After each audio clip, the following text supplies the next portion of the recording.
자, 안녕하세요. 자, 금융과 시사 관련해서 일반인들이 알기 어려운 전문 내용을 쉽게 전달해 드리는 청새롬입니다.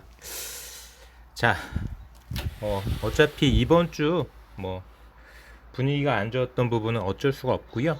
전반적으로 이번 주 내용 짚어보고 다시 한번 확인해 보고 정리하고, 오늘은 이렇게 영상을 진행하고 내일은 다음 주를 대응할 수 있는 이런 순서로 한번 이야기를 진행해 볼까 합니다.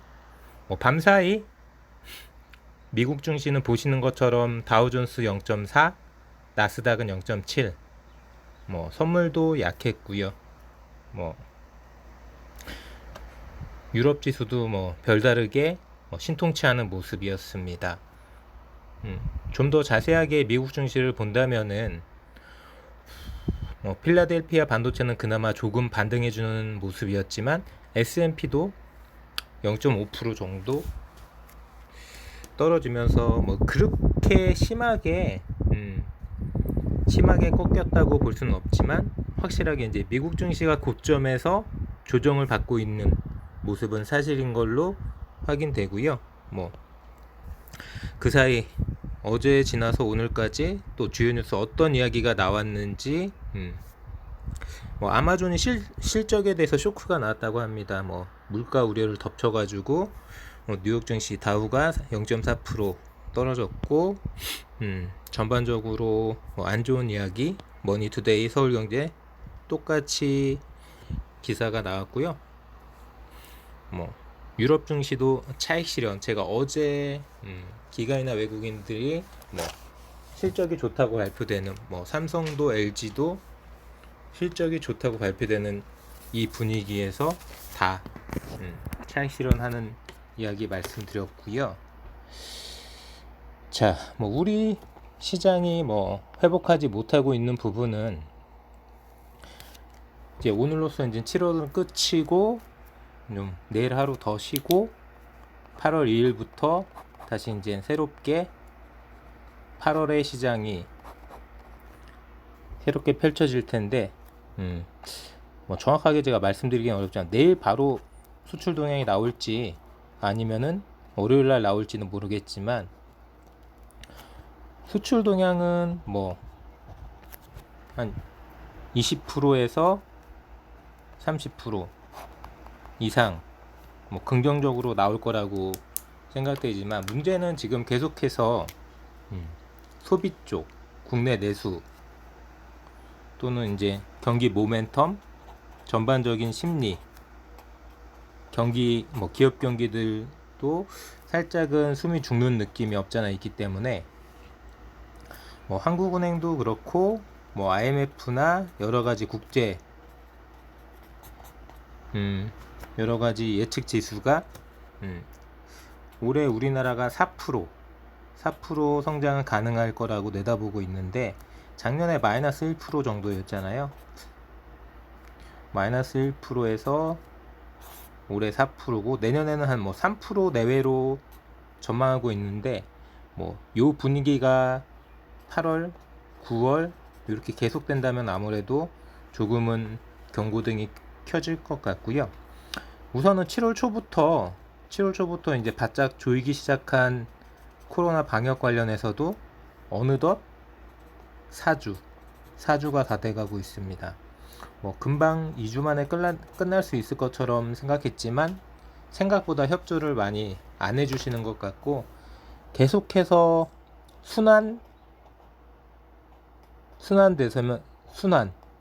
계속해서 순환으로 멈추지 않고 연결고리가 계속 이어지는 것 같아요. 코로나 감염이 계속 순환으로 이어지고 있고, 점심때 뉴스를 잠깐 보니까 동해안도 그렇고 강릉 경포대나 부산 해운대나 난리도 아니더라고요. 그냥 사람으로 꽉꽉 수두룩 빽빽이에요. 무슨 생각인지를 모르겠습니다. 나만 더위를 식히면 된다라고 생각하시나요? 그러면 그럴수록 자영업자들은 계속 죽어나가겠죠.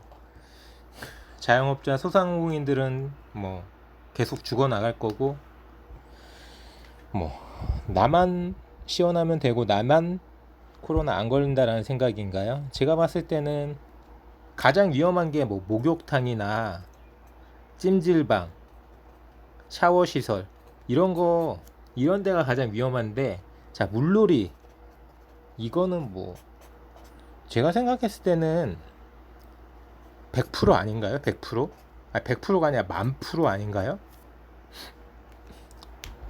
그 막 수만 명씩 몰리는 그 바닷가 해수욕장에 단 한 명의 코로나 바이러스를 옮길 수 있는 사람만 존재해도 그냥 아작 나는 거죠. 모르겠습니다. 뭐 거기에서 물놀이 하고 있는데 마스크가 뭔 소용입니까? 마스크는 서로 간에 접촉하지 않는 상태에서 공기 감염이나 침방울 감염 이런 걸 막아주기 위한 거지, 같이 물 속에 들어가 버리면은 물 속에서 물을 통해서 다 연결되는데, 이게 무슨 뭐 생각이 있는 건지 없는지 모르겠습니다. 뭐 어쨌든 뭐 자기 살 길 자기가 찾아가는 거니까 제가 뭐라고 더 말씀드릴 필요가 없는 거고, 뭐 실시간 속보까지 한번 볼까요? 자, 뭐 한 방에 훅 갈 수도 있다라고 경고가 나오고 있고, 뭐 삼성전자 주가는 뭐 개구리가 뜨거운 물에 삶아지는 것처럼 서서히 지금 떨어지고 있죠. 삼성전자 한번 볼까요? 뭐 어느덧 뭐 8만 전자는 저 멀리 떠나간 느낌. 자, 78,500원입니다. 이 78,500원짜리가 어제 오늘 이야기도 아니고, 시세를 보시는 것처럼 일주일도 훨씬 넘었죠. 뭐 8만 전자가 무너진 자리가 언젠지 찾아봅시다.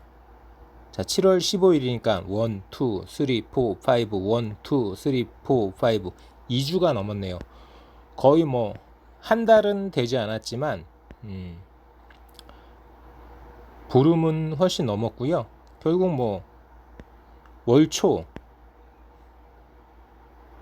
사실상 뭐 7월 1일 날 8만 100원이었고 7월 2일 날 8만 원, 그러면서 살짝 8만 1000원대까지 올라와 줬지만 그 이후로는 계속 뭐 8만 600원 한 번을 빼고는 다 7만 전자였죠. 이러니까 이렇게 뜨거운 물 속에서 삶아지고 있는 삼성전자처럼, 자, 훅 가는 줄 모르고 서서히 떨어지고 있는 이런 삼성전자에 대해서 경고가 나오는 거, 이거는 뭐 삼성전자가 자초한 느낌이죠. 자, 뭐 제 상식으로는 절대라는 표현을 쉽게 쓰면 안 되겠지만, 제 상식으로는 가석방도 없을 거고요. 사면은 그냥 아예 그냥 논의 대상 자체가 안 돼요. 근데 우리 부회장님 풀어줘라 라는 마인드로 투자 발표도 계속 늦추고 있고, 여러 가지 비전이나 뭐 계속 볼모로 삼는 듯한 느낌인데, 그러면 그럴수록 뭐 기업 경쟁력은 자기들이 스스로 기업 경쟁력을 훼손시키고 있는 거죠. 뭐 어떻게 말하면 자기들은 급하지 않다라고 판단하는 것도 같습니다. 아직은 뭐 늦출 수 있다라고 생각하나요? 뭐 알아서 판단하시고요. 그러는 사이 TSMC는 저 멀리 날아가고 있죠. 자, 뭐 경기 민감주에 관심을 가져라라는 이야기도 있는데, 저는 제 개인적으로는 뭐 강원랜드나 SOL, 뭐 삼성 SDS 이런 경기 민감주에 관심을 가질 시기는 아닌 것 같습니다. 3200도 흔들릴 수 있다라는 뭐 아시아경제 리포트도 보여지고요. 제약바이오 업계의 2분기 성적표 요거 한번 자세하게 한번 짚어볼까요? 뭐 유한양행이나 GC 녹십자 매출은 좋았지만 영업이익이 조금 떨어졌다라는 이야기, 판매관리비, 판관비가 올라오면서 영향을 받은 부분, 희비가 엇갈리고 있다는 이야기가 있고요. 뭐 대웅제약은 좀 뭐 괜찮은 느낌, 뭐 나보타 관련해서도 긍정적인. 뭐 한미약품 같은 경우에는 뭐 나름대로 선방한 분위기인 것 같고요. 그리고 뭐 그 외에 종군당도 있네요. 종군당도 여러 가지로 살짝은 뭐 영업이익이 줄어든 느낌이 있기 때문에 지속적으로 이제 성장세가 나와주고는 있지만 이익 모멘텀은 살짝 아쉬운 부분을 짚어줬고요. 별다르게 뭐 너무 대형주 위주로만 나온 보고서여서 전통적인 업종에 대해서만 언급을 해줬네요. 생각보다 뭐 보고서가 알차진 않았고요. 자, 뭐 여러 가지 뭐 합병에 대한 셀트리온 이야기도 있고요. 결국은 진행을 하겠죠. 셀트리온 합병은 뭐 중국 규제 관련해서 코스피가 흔들린다는 이야기, 악성 루머에 대한 크래프톤 상장 이야기도 있고요. 뭐 증시에는 이런 얘기 저런 얘기 없을 수가 없습니다. 항상 말도 많고 탈도 많은 게 이 자본시장, 증시, 주식시장 주변 이야기일 수밖에 없기 때문에 뭐 중국도 뭐 알리바바가 됐든 텐센트가 됐든 여러 가지 이 빅테크 정보기술 업종도 결과적으로는 뭐 계속해서 규제나 관리에 들어가는 느낌, 이런 거 한번 생각해 보신 적 있나요? 자, 뭐 최근에 뭐 정치적으로 이슈가 되는 게 윤석열이 뭐 정치선을 하면서도 헌법에 명시된 뭐 자유민주주의라고 표현을 했죠. 근데 이 자유를 없애려고 한다. 죄송하지만 자유민주주의란 용어가 있나요?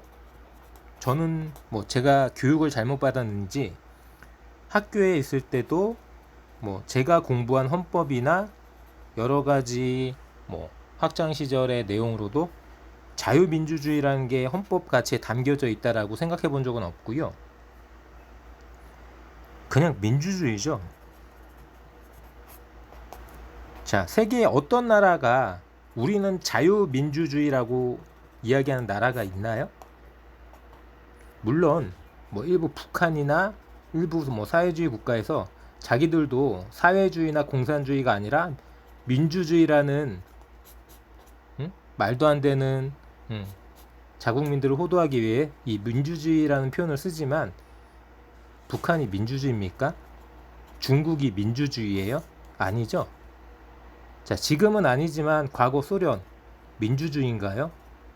명백하게 공산주의, 사회주의잖아요. 이 사람들이 표현을 그냥 뭐 인민민주주의 뭐 이렇게 표현할 뿐이지 엄연히 이런 국가들은 민주주의가 아닙니다. 프랑스, 영국, 미국, 독일, 이 나라들이 자유민주주의예요? 모르겠습니다. 제가 멍청한 건지는 모르겠지만 저는 그냥 민주주의라고 생각합니다. 민주주의 국가와 민주주의가 아닌 국가로 구분되는 거지, 세계가 언제 자유민주주의 국가와 민주주의 국가로 구분했습니까? 이렇게 말도 안 되는 주장을 하는 윤석열이 멍청한 거죠. 자, 우리나라가 언제부터 자유민주주의였나요? 세계가 언제부터 자유민주주의였습니까? 민주주의라고만 표현해도 충분하고요. 그들이 생각하는 자유민주주의는 글자 그대로 기득권들의 자유만을 강조하기 위한 그런 폐쇄적인 개념인 거죠. 자, 여기까지 말씀드리고 화면을 바꿔서 뭐 지수 차트하고 뭐 대표 종목 몇 개만 말씀드리겠습니다. 어제 전반적으로 종목은 싹 훑었지만 그래도 주요 종목 보고 뭐 일단 지수 먼저 볼까요? 코스피 좀 답답한 상태고요. 자, 나름대로 뭐 이렇게 가파르게 올라왔던 무섭게 2000을 돌파하고, 자, 2000 중반 뭐 2400 언저리에서 한 8월달 9월달 정도 이렇게 숨고르기를 하다가, 자, 10월달을 넘어서면서 쭉 뽑아 올려. 그러면서 이제 연말 연초에 3,000을 돌파했고요. 3,000을 돌파해서 3,266까지 한번 찍어주고, 거기서 이제 한번 숨고르기로 바닥을 한번 조금 다지고 나서 다시 한번 또 3,300을 찍어줬죠. 자, 여기에서 보시는 것처럼 파란불 이렇게 보시면 되시죠. 자, 3,316포인트를 찍고 나서는 살짝 힘이 떨어진 느낌. 자, 바닥을 한번 3,200이 한번 살짝 깨졌다가 올라오긴 했지만 빠르게 지루하게 아니고요. 떨어질 때도 조금 빠르게 떨어졌지만 올라오는 것도 바로 올라왔는데, 그 다음이 문제예요. 그 다음을 보시면은 빨간불보다는 파란불이 더 많고, 결과적으로는 지지부진. 자, 제가 지금 이게 노트가 아니어서 이 사선을 그래프로 사선을 그려드릴 수는 없지만, 자, 점점 우하향하는 느낌이죠. 고점이 점점 떨어지고 있습니다. 저점은 아직 안 잡혔기 때문에 저점이 떨어지는 건 제가 말씀드리기 어렵고, 고점을 보시면은 3,316에서 뚝 떨어져서 한 3,280, 거기에서 다시 뚝 떨어져서 3,260. 자, 다시 이제 또 떨어지고 있죠. 결과적으로 21선도 꺾여 버렸죠.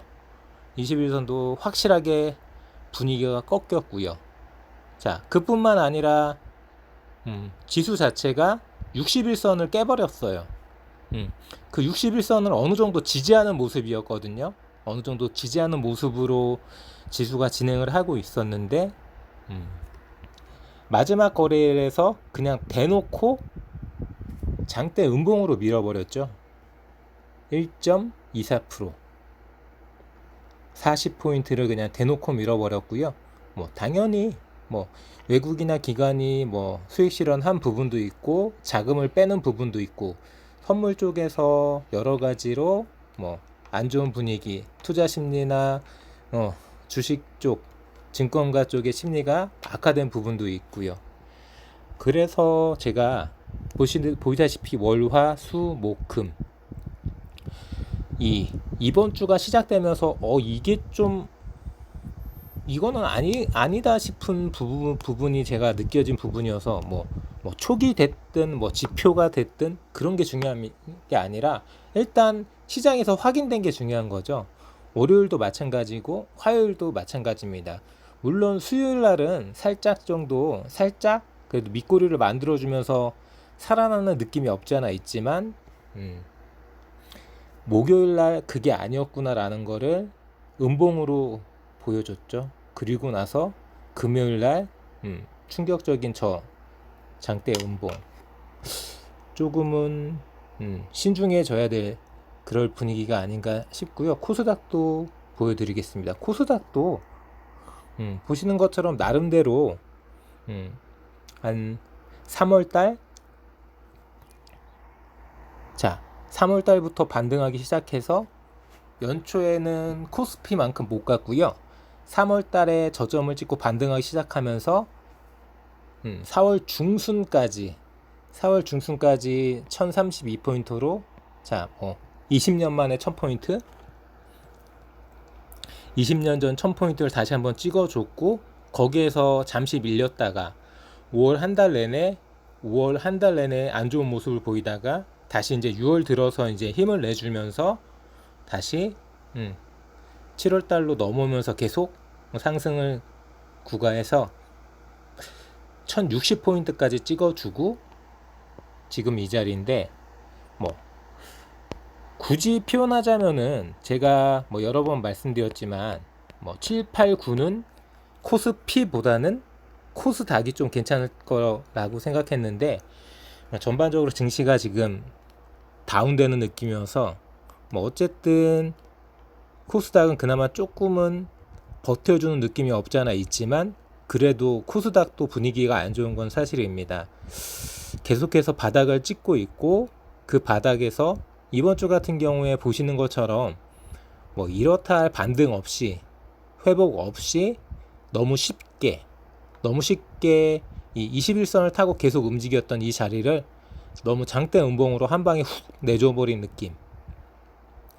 이렇다면은 저 쉽게, 물론 아직 21선이 꺾이지 않았기 때문에 그거 하나에 희망을 걸 수도 있지만, 코스피가 전반적으로 안 좋다는 이야기는 형님 때문에 아우도 영향을 받을 수밖에 없는 부분이고요. 물론 8월 시장을 뚜껑을 열어봐야 되겠지만 경계심은 충분히 하시고, 뭐 제가 말씀드렸던 현금 확보는 하셨어야지 맞는 시장이라고 저는 개인적으로 생각합니다. 앞으로 방향성이 어떻게 될지는 내일 말씀드릴 거고요. 자, 요런 시장에 대해서 정리를 했고, 대응에 대해서 내일 좀 더 상세하게 말씀드리고, 뭐 바이오나 반도체를 중심으로 해서 뭐 종목별로 쭉 한번 훑어 볼게요. 뭐 SK 바이오사이언스는 누가 뭐래도 고점입니다. 물론 분위기는 좋지만 그 분위기 좋은 만큼 높은 자리라는 게 조금은 부담이 되는 게 사실이고요. 자, 한 번 맞고 떨어지고 두 번 맞고 떨어지고 이 고점을 만든 박스권이기 때문에, 물론 이렇게 보시면 저점이 조금씩 올라오고 있다는 느낌은 있지만 그래도 아직 확실하게 이 박스권을 뚫었다는 이 돌파 차트라는 느낌은 아직 없기 때문에, 뭐 마지막 거래일도 시장이 안 좋은 영향도 충분히 있었겠지만, 자, 17만 5천원까지 17만 6천원까지 시원하게 한번 갔다가 거의 뭐 음봉은 음봉이지만 이제 시초가까지 밀려버리는 17만 원대까지 밀려버리는 이런 퍼포먼스로 조금 불안한 모습을 보였고요. 충분하게 고점 자리이기 때문에 여기서 바로 들어가 보시기에는 부담스러운 자리입니다. 뭐 백신이 아무리 지금 뭐 코로나 바이러스 확산으로 부각될 수 있는 여건이라 하더라도 SK 바이오사이언스보다는 뭐 마찬가지로 시장의 영향을 받을 수는 있겠지만 저점 자리의 백신 종목, 예를 들어서는 유바이오 로직스라든지 진원생명과학이라든지, 어차피 SK 바이오사이언스가 뭐 독보적으로 뭐 임상이나 여러 가지 이슈가 아니라 이 백신 섹터로 움직일 거라면은 진원생명과학이나 유바이오 로직스도 같은 모멘텀으로 움직일 수 있기 때문에 저점 자리인 이 유바이오 로직스나 진원생명과학이 조금 더 퍼포먼스가 높을 것 같고요. SK 바이오사이언스는 익절하실 수 있으면 익절하시고요. 너무 늦게 들어갔다고 생각하시면은 빨리 나오시는 게 저는 맞다라고 생각합니다. 진단키트 쪽도 뭐 알아보면은 뭐 계속 코로나 확진자가 늘어나고 있고, 자, 올해는 거의 끝날 것 같았던 분위기였는데 어떤가요?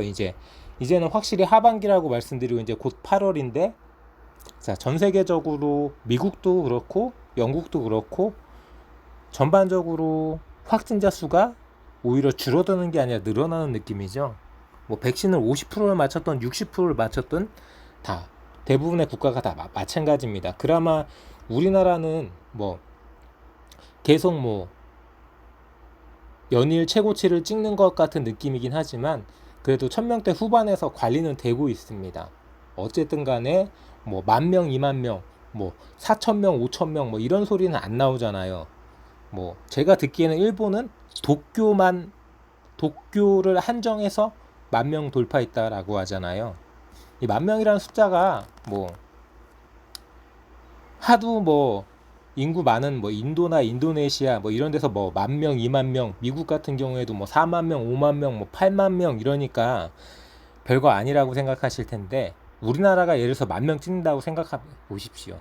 우리나라가 지금 2,000명을 못 찍었는데도 난리인데, 모르겠습니다. 뭐 저만 난리인 건지 그 동해안 해수욕장 가가지고 물놀이 즐기시는 분들은 다른 생각, 다른 나라에 계시는 건지 모르겠지만, 자, 어느 정도는 관리가 되고 어느 정도는 방역 시스템이 움직여주고는 있지만 그래도 많은 분들이 조금 나태해지거나 해이해진 느낌, 뭐 방역 무시하시고 물놀이 가시고, 방역 무시하시고 뭐 술 마시고 불법 영업하는 곳 가셔가지고 모임 가지시고, 이런 부분은, 자, 일단 확진자 수를 두 자릿수, 세 자릿수 이렇게 관리할 수 있을 정도로 떨어뜨린 다음에 좀 하셨으면 좋겠습니다.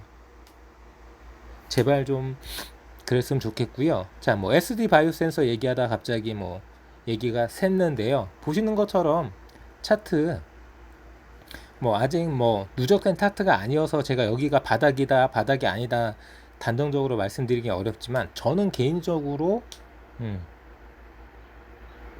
물량은 꾸준히 나올 거라고 생각합니다.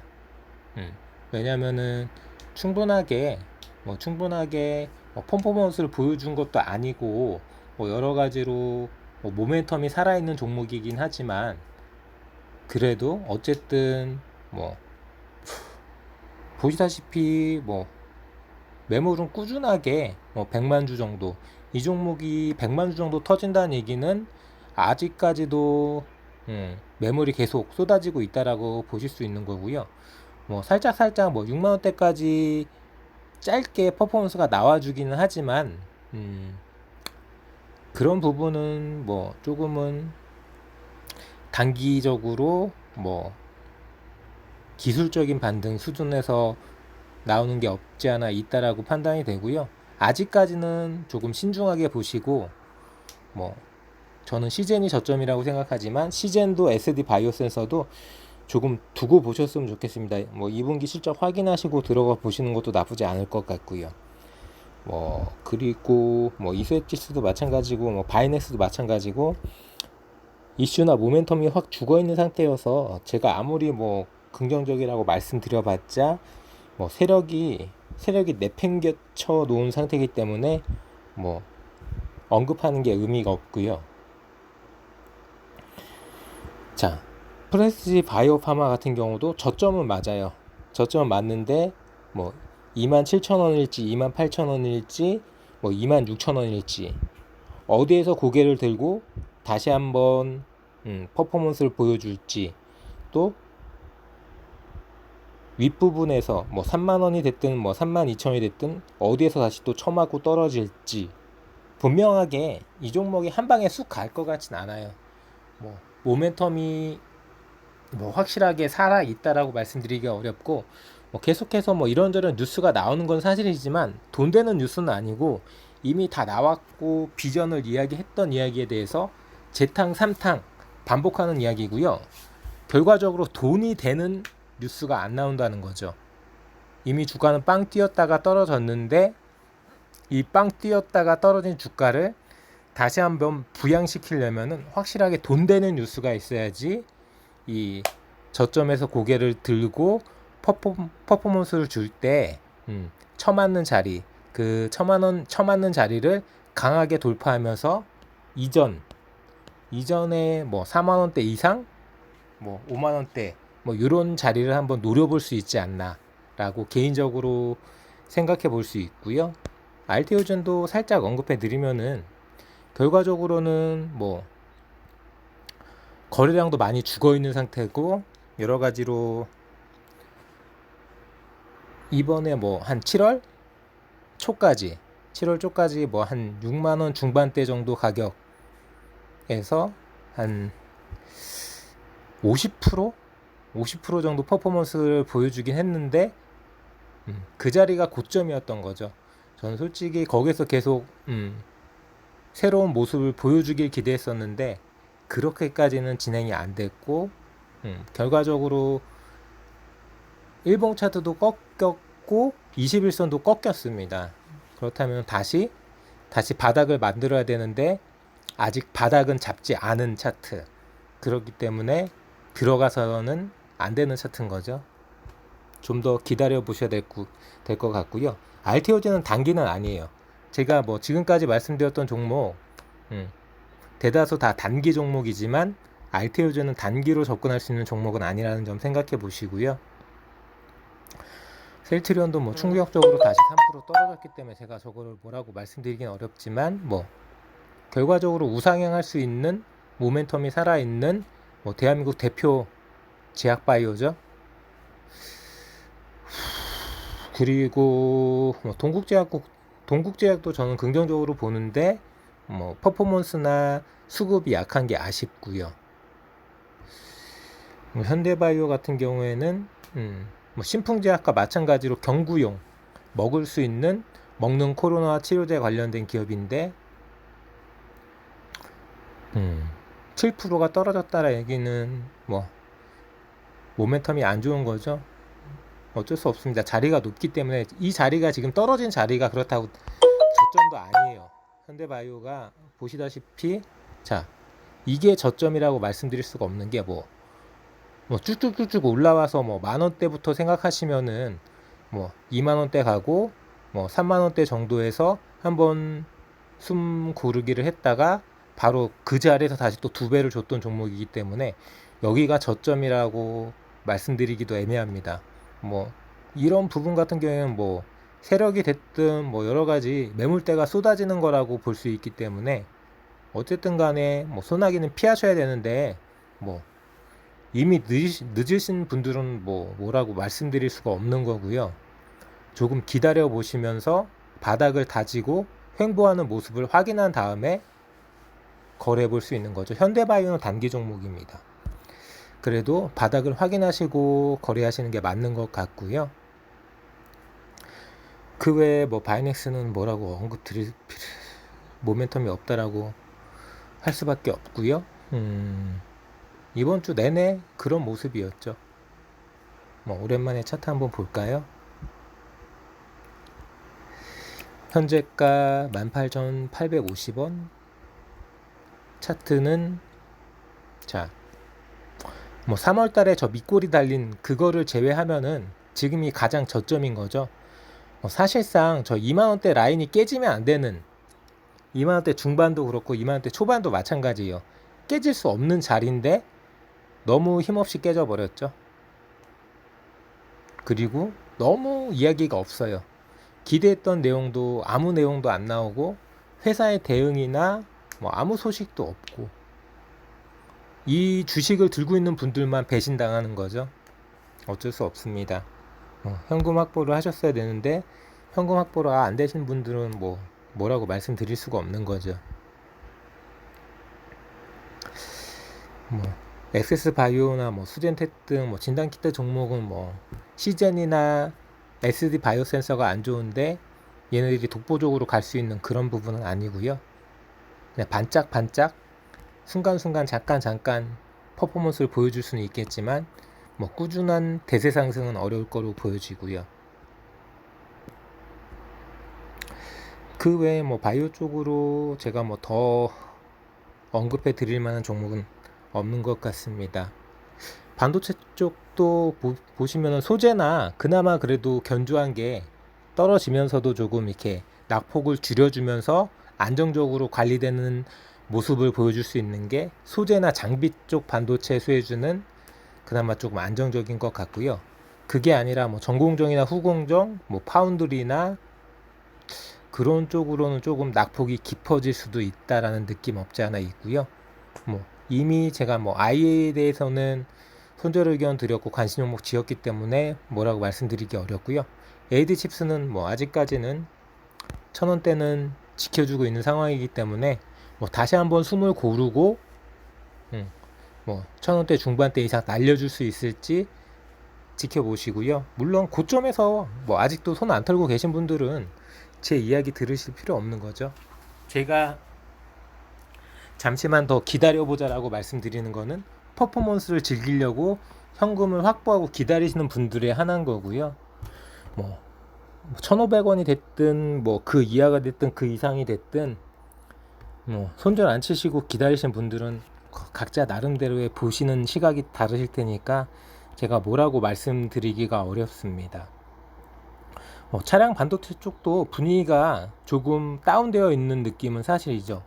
현대 기아차 실적이 좋은 건 사실이지만 결과적으로 아무리 차량 반도체라고 해도 기본적으로는 반도체 업종이기 때문에 삼성전자나 하이닉스가 빵빵 터트리면서 이슈도 만들고 퍼포먼스도 보여주고 리딩 이끌어주는 모습이 있어야지 당연히 이런 순환매 여러가지 섹터별로 수혜를 받을 수 있는 업종이 돌아가면서 퍼포먼스가 크게 나올 수 있는데 그런 시장 분위기가 아니기 때문에 전반적으로 침체되어 있는 분위기인 건 사실이고요. 뭐 간혹 가다가 뭐 DNF처럼 뭐 개별 이슈나 이런 부분으로 상승세가 나오는 종목이 없지 않아 있긴 하지만, 그래도 바이오도 반도체 섹터도 뭐 전반적으로 이번 주에 월화수목금 전체적으로 조금 안 좋은 분위기였다는 건 사실이고요. 뭐 디지털 쪽으로도 한번 잠깐 언급해 보면은 SM 같은 경우에 이제 6만 원이 깨졌습니다. 하지만 뭐 6만 원이 깨졌다고 실망하실 필요는 없고요. 뭐 이 종목을 뭐 제가 장기 투자라고 말씀드린 적이 없기 때문에 다시 한번 뭐 저점 잡아서 뭐 이슈 나올 때 뭐 짧게 퍼포먼스만 즐겨보신다는 개념으로 거래해 보실 수 있는 종목이라고 생각하실 수 있고요. 그 외에 뭐 보안 관련된 주식 종목이라든지 여러 가지로 뭐 전자결제, 전자화폐 이런 종목들도 다 뭐 힘이 빠져 있는 상태.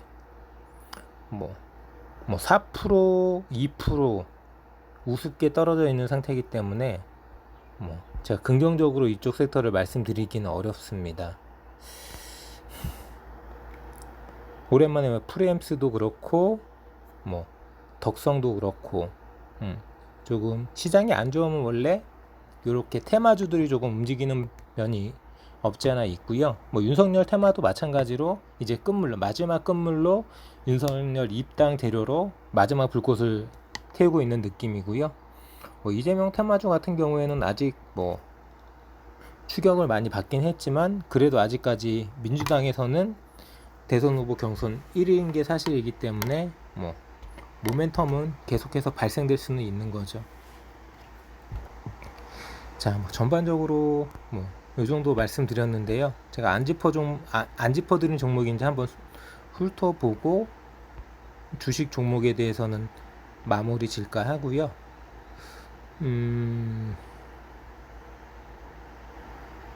삼성전자, 하이닉스, 셀트리온이 살아나 주기를 소망하고요.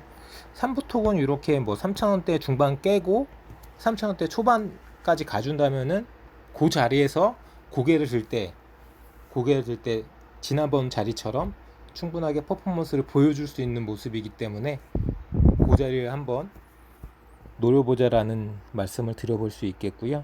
진원생명과학도 충분하게 자리 잡고 고개를 드는 걸 확인하신 다음에 노려볼 수 있는 종목이라고 감히 한번 말씀드리겠습니다. 여기 왜 아주 아이비 투자, 여기 있네요. 아주 아이비 투자도 뭐 크래프톤과 뭐 관련해서 뭐 안 좋은 소문도 있긴 하지만 충분하게 그런 뉴스가 있다라는 것 자체가 시장의 화제의 중심이라는 이야기이기 때문에 이 자리 나쁘지 않습니다. 뭐 21선이 받쳐주는 자리인 것도 사실이고요. 뭐 살짝 뭐 6,800원, 뭐 6,700원 이렇게 깨진다고 해도 그 자리에서 충분하게 퍼포먼스를 줄 수 있는 종목이기 때문에 관심 종목에 넣어두시고 고개를 들면서 퍼포먼스, 뭐 수급이 크게 터지면서 퍼포먼스를 줄 때 따라가 보실 수 있는 그런 쏠쏠한 종목입니다. 자, 이렇게 종목 이야기 마무리 짓고요. 자, 뉴스로 넘어가죠. 자, 다음 왔고요. 다음에서 뭐 이런저런 이야기 해보겠습니다. 자, 제가 뭐 짧게 지난번 요 안산 선수 그 페미니스트 논란 관련해서 짧게 언급을 했는데요.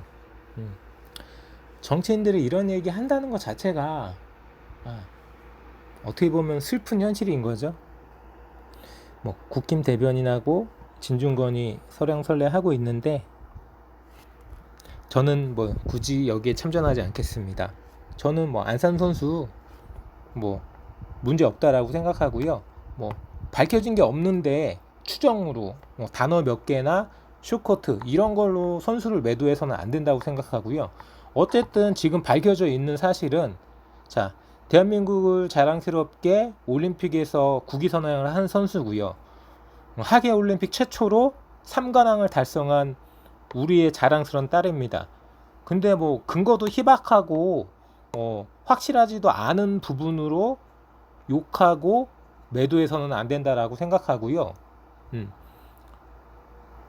뭐 쉽게 너무 쉽게 남들에 대해서 이러쿵 저러쿵 떠드는 그런 어떤 전반적인 분위기라든가 뭐 전반적인 사회의 어떤 그런 기조, 이런 거는 우리 국민들이, 우리 시민들이 한 번쯤은 생각해 봤으면 좋겠어요.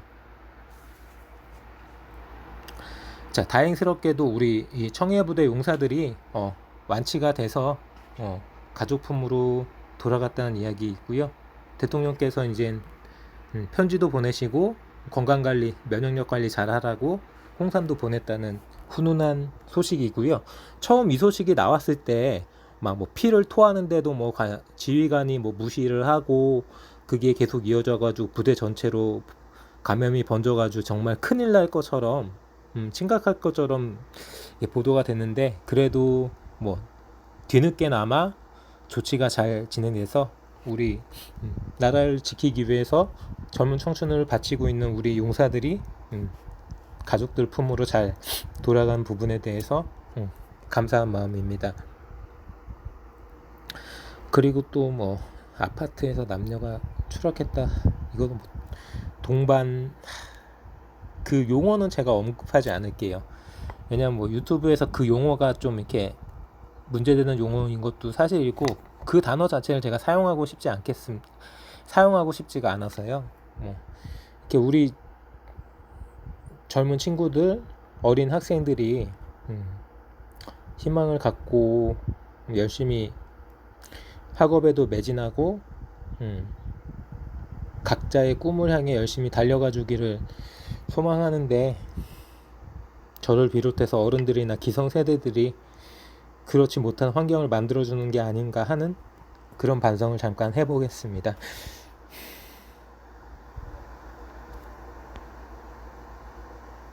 세금 폭탄 열받는데 중개 수수료만 1천만 원 내라고, 이 얘기 한번 들어볼까요? 매일경제의 이선희 기자 리포트고요. 뭐 지난달 시세 12억짜리 서울 서대문구 아파트를 매도한 A씨, 중개 수수료 때문에 한바탕 전쟁을 치렀다고 하고요. 뭐 매도 확정돼가지고 뭐 중개 수수료율이 이제 0.9%니까 1,000만 원이네요. 1,000만 원을 이제 중개 수수료 달라고 하니까 집 한 번 보이고 복비를 1,000만 원이나 내는 게, 그러니까 이게 조금 어떻게 보면 말이 안 되는 게, 그러니까 0.9%면 아무것도 아닌 것 같은데 1,000만 원은 너무 심한 것 같아요. 그러니까 예를 들어서 이런 물건을 한 달에 한두 건만 거래해도 몇 천만 원을 버는 거잖아요. 부동산 입장에서는. 그러니까 아무것도 안 하고 있다가 이런 거래 한 건만 딱 터트려도 뭐 심하게 얘기하면 몇 달을 놀고 먹는 거죠. 이게 뭔가 문제가, 구조적으로 문제가 있는 게 아닌가라는 생각이 들어요. 그렇다고 뭐 이게 지금 부동산 중개 시장이 왜 이렇게 됐는지는 모르겠는데, 그러니까 부동산 가격이 계속 폭등하는 것도 문제고, 이런 식으로 그냥 글자 그대로 어떻게 보면 한탕주의잖아요. 한 달에 한 건, 뭐 심지어는 뭐 두세 달에 한 건만 해도 1,000만 원, 2천만 원 이래 버리니까 중개 수수료가, 이걸 어떻게 손봐야 될지. 그러니까 물론 또 이제 부동산 중개소 입장에서는 뭐 나름대로 고시한 중개 수수료고, 뭐 협회에서 또는 공식적으로 뭐 다 협의가 끝낸 수수료 갖고 왜 자꾸 뒷말 이러쿵 저러쿵 이야기하냐, 뭐 이렇게 이야기할 수도 있는데요. 결과적으로 뭐 말다툼을 벌이고 수수료를 좀 깎아가지고 합의를 했는데요.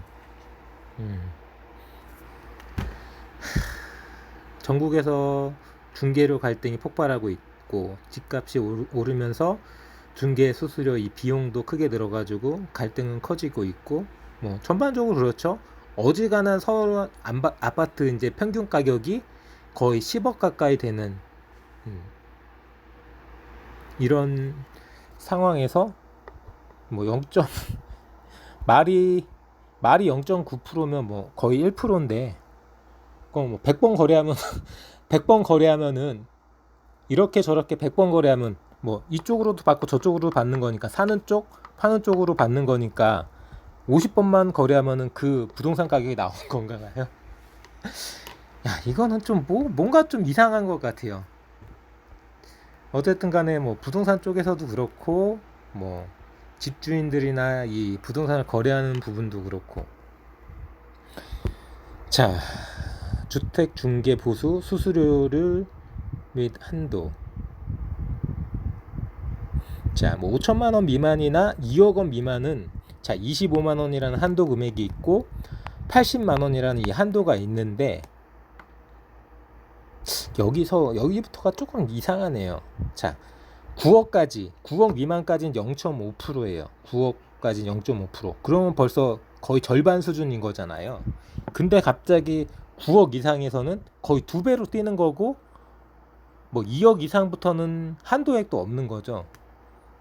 그러니까 뭐 0.6%가 됐든 0.5%가 됐든 뭐 0.4%가 됐든 0.9%가 됐든 이게 중요한 게 아니라 총액으로 액수로 1,000만 원, 2천만 원 그러면 수수료로 1,000만 원, 2천만 원이면 솔직하게 말씀드려서 뭐 진짜 큰 대형 사건도 어지간한 부자들이 아니면은 이렇게 몇 천만 원짜리 사건이 쉽게 안 이루어지는데 이건 변호사 수임료보다도 더 심한 거잖아요.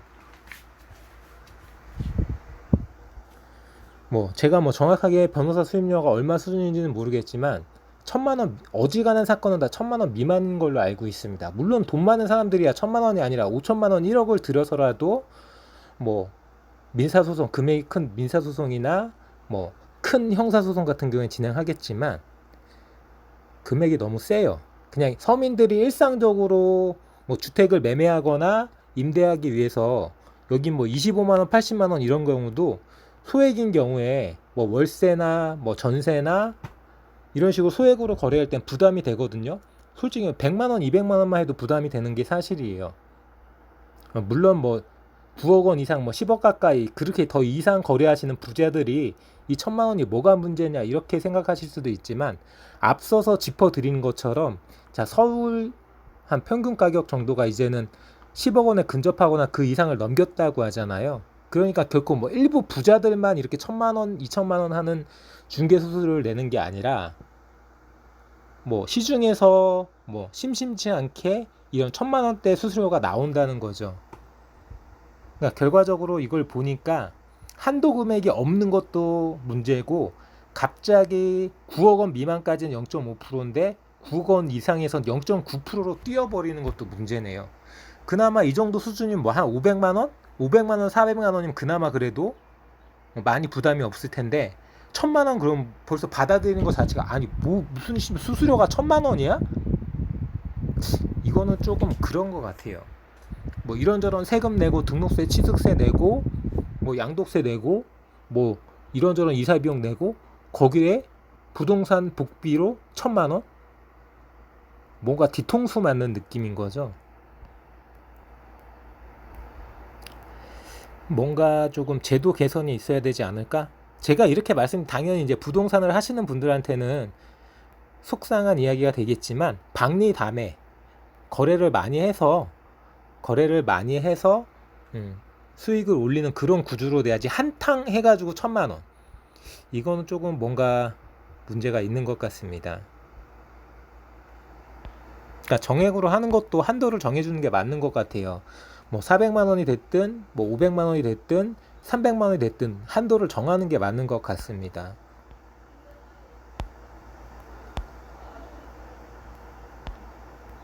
뭐 더 봐야 제가 뭐 이쪽 분야는 제가 전문 분야라고 할 수가 없기 때문에 뭐 계속 뭐 부동산 관련된 분들께서 좋아하지 않은 이야기만 할 것 같아서 여기에서 줄이고요. 자, 폰이 왜 이렇게 뜨겁지? 뭐 해킹 예방하는 초간단 방법이라고 하는데 한번 보죠. 스마트폰 수시로 재부팅 껐다 켜고 공공 와이파이 피해야.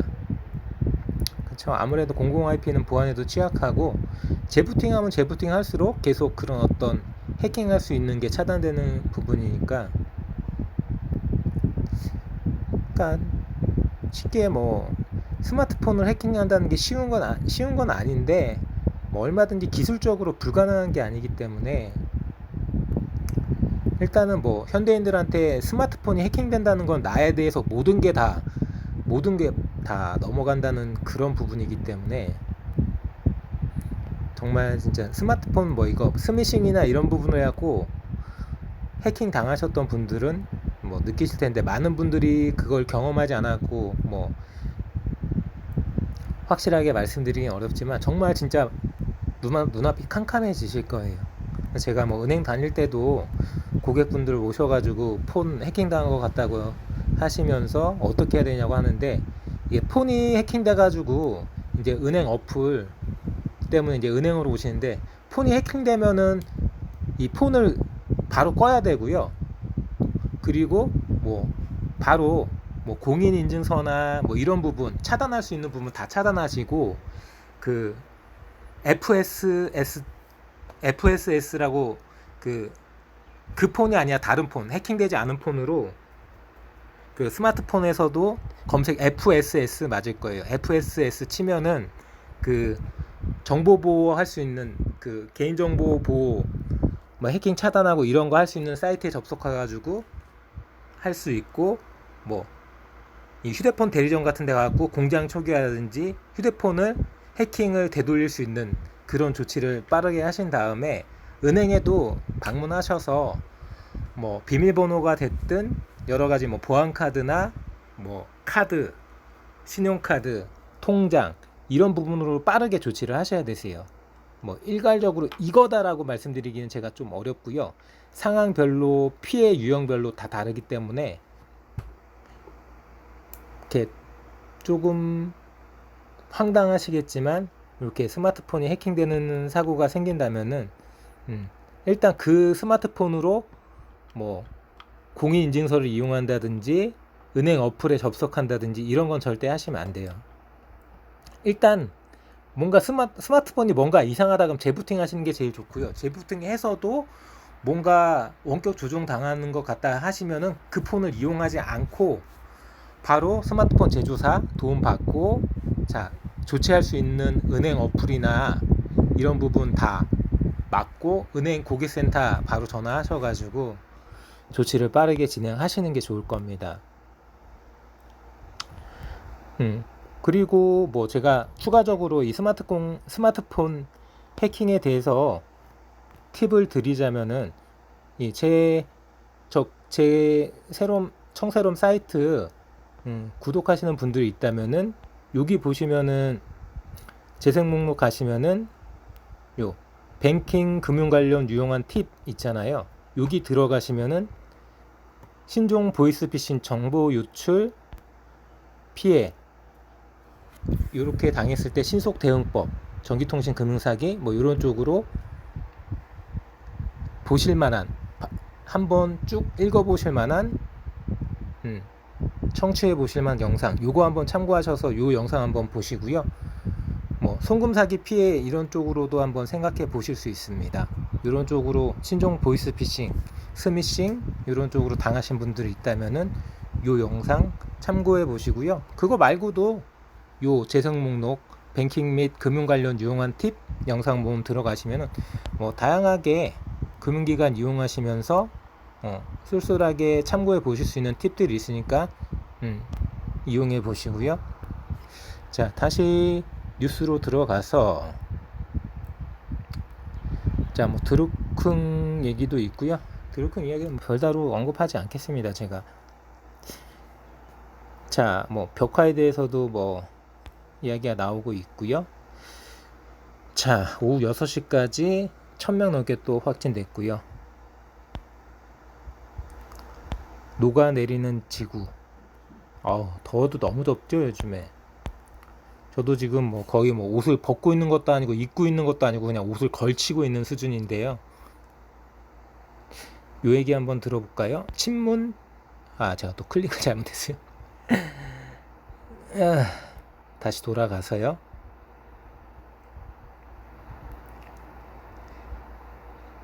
친문 진성준, 기본소득으로 민주당 정신 구현할 수 있어. 이 사람도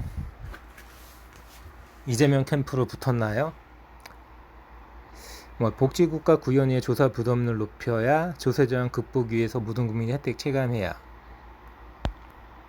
지금 뭐 기본소득이 없어도 사람들이 우리나라 복지국가고 뭐 여러 가지 건강보험이 됐든 사회보장제도가 됐든 혜택을 받고 있다라는 걸 모르는 사람 있나요? 뭐 이런 얘기는 뭐 안 하겠습니다. 뭐 제가 생각하는 방향이 아니기 때문에 저는 기본소득 반대론자죠. 자, 또 어떤 뉴스가 있는지 쭉 한번 내려보겠습니다. 전반적으로 쭉 훑기는 훑었는데요. 뭐 빠뜨린 소식이 있나 한번 새로 고침으로 한번 들어가 보겠습니다. 진정어 저 얘기는 제가 뭔 얘기인지 몰라가지고 언급하지 않을 거고요. 우리 10원짜리가 김종인 할배하고 비공개 회동을 했다고 하네요. 10점 차를 뒤집어서 동메달을 딴 건가요? 금메달 소식은 없고요. 치매를 의심할 수 있는 초기 징후 6가지 요거 볼까요? 자, 뭐 인지기능 저하는 당연한 거고요. 기억력 감퇴도 마찬가지죠. 자, 뭐 사람의 뇌는 30대부터 아주 조금씩 작아지고 뇌가 축소하기 시작하면 뇌의 처리 속도 당연히 늘어질 거고요. 기억을 꺼내려는 뭐 이런 부분도 처리 시간이 더 오래 걸리겠죠. 여러 가지로 활용하는 데 시간이 더 걸리고요. 뭐 이런 거는 일반적인 현상이지만 치매는 여기서 이제 한 발 더 나아가서 이런 부분이 현저하게 감소될 때 초기 치매로 진단한다고 하고요. 일단은 기억력이 떨어진다. 건망증 수준이 아니라 기억력이 떨어진다는 부분. 건망증도 언급하고 있네요. 추상적 사고. 그러니까 이제 머릿속에서 상상하는 거나 어떤 논리적인 추론을 할 때 뭐 예를 들어서 이제 바둑으로 치면은 바둑이나 장기로 치면은 뭐 앞에 수를 뭐 세수, 네수, 다섯수까지 내다보던 사람이 뭐 두세 수 앞도 예측하기가 힘들어질 때 점점 그렇게 사고가 좀 끊어지는 느낌이라고 할까요? 그런 부분. 뭐 시공간 감각 이런 부분은 아무래도 남자보다는 여자분들이 공간 감각이 조금 더 빨리 문제가 오기 때문에 여자분들이 조금 공간 지각 능력에서 뭐 이거는 제가 뭐 여성 비하나 이런 부분이 아니고요. 여성분들과 남성분들을 비교했을 때 뭐 여러 가지로 가장 문제가 되는 건 뭐 주차 능력이나 운전 능력 이런 쪽으로 공간 지각 능력이 남성과 여성 뭐 구별했을 때 남성이 조금 더 높고 여성이 조금 더 떨어진다라고 하잖아요. 뭐 반대로 언어 능력, 어휘 능력 같은 경우에는 동시에 단어를 떠올릴 수 있는 그 단어의 숫자가 여성분들이 더 많고 남성분들이 더 적다. 이렇게 각자 이제 성별로 조금 뭐 이렇게 그게 유전자의 어떤 특화된 부분인지는 몰라도 그런 부분으로 연결될 수가 있죠. 인간관계 단절, 대인관계가 떨어지는 부분도 치매 초기로 판정할 수 있다라고 하네요. 성격의 변화, 짜증이 늘고 좌절감도 생기고. 조금 추상적으로 표현하는 것 같기도 합니다. 하지만 이런 쪽으로 뭐 부모님들이나 주위 어르신들이 조금 조짐을 보이면은 한번 검사를 받아보는 것도 나쁘지 않을 것 같고요. 자, 탈모 이야기도 있는데 뭐 여기까지는 제가 짚어보지 않고요. 탈모는 보통 뭐 검은콩 좋다고 그러잖아요. 검은콩이나 탈모가 오기 전에 미리미리 뭐 탈모 예방이나 뭐 이렇게 머리숱이라든지 머리 굵기라든지 두피를 관리해 줄 수 있는 그런 쪽의 어떤 뭐 샴푸나 여러 가지 보조해 줄 수 있는 음식, 식품 이렇게 한번 신경을 쓰시는 게 좋을 것 같고, 더더욱 뭐 집안에 뭐 유전적으로 이제 탈모 계신 분들이 있다면 더더욱 미리미리 30대부터 미리미리 챙기셔야죠.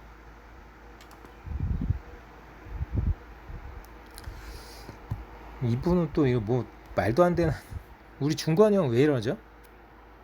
자, 타이틀이 이거예요. 세계일보 이현미 기자의 리포트고요. 진중권, 한국은 남성 혐오가 불가능한 구조입니다. 이러면서 명언을 남겼어요. 국민의힘, 남근의 힘이. 이런 표현을 제가 써야 되나요? 나름 박사는 아니지만, 박사는 못됐지만, 나름 교수를 했던 자가 이렇게 표현하는 것 자체가 웃기네요. 이 사람은 다 까죠. 그냥 자기 마음에 안 들면 다 까요. 자, 별다른 소식이 없네요. 5.18 사형수 김종배, 윤석열 더 이상 지지할 수 없다. 이건 뭔 얘기인가요? 파이낸셜 뉴스 김도우 기자 리포트고요. 자, 5.18 사형수 김종배 전 국회의원이 윤석열 예비후보 지지를 철회했습니다. 자, 한국 사회의 구조적 모순과 한국 정치의 병폐인 극단적인 이념 대결과 진영 논리를 극복할 수 있는 적임자로서 윤석열 후보에게 기대를 많이 했었지만, 특히 뭐 여러 가지로 부정적인 부분에 대해서 고른 지지를 받을 수 있도록 최선을 다하고 싶었지만, 심리적인 내전 상태 같은 찢겨지고 상처 입은 국민들의 마음을 치유하고 싶었지만, 이제는 더 이상 윤석열 후보자를 지지하지 않는다고 하네요. 근데 왜 지지하지 않는다는 거죠?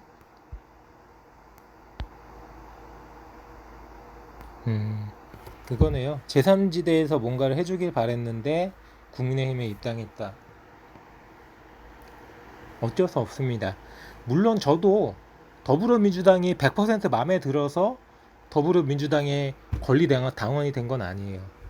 정의당도 마찬가지고, 뭐 열린민주당이나 뭐 그 외에 뭐 국민의당이나 정당은 많이 있죠. 근데 그나마 가능성이 있는 정당, 고칠 만한 힘이 있는 정당, 개선할 의지가 있는 정당, 국민이 이야기하면은 개돼지가 짖는다고 생각하지 않고 국민의 목소리를 듣는 척이라도 할 수 있는 정당이라고 생각해서 지지하는 거고요. 뭐 문재인 대통령도 마찬가지도, 문재인 대통령이 뭐 100점짜리 대통령입니다? 아니에요. 뭐 그렇게 자신 있다는 부동산도 개판 쳐놓은 상태고요. 뭐 여러 가지로 문제가 많지만, 뭐 굳이 표현하자면은, 뭐 LH 사태가 터져가지고 서울시장이 날라갔죠. 근데 그 당시 그렇게 문제 제기를 하고 시민들이 실망했는데, 그 실망의 종착지로 뽑혀진 오세훈 현 시장, SH공사, 서울시 주택공사를 누구한테 맡겼나요? 부동산 내체에 있는 김연아 전 의원한테 맡겼어요. 이게 무슨 그나물의 그 밥인 거죠. 어차피 다 마찬가지예요. 뭐 민주당이 기득권이 아니다? 민주당도 기득권이죠. 근데 제가 판단했을 때는 이런 거죠. 일단 첫 번째, 기득권 이야기를 했을 때는 그냥 50보 100보예요.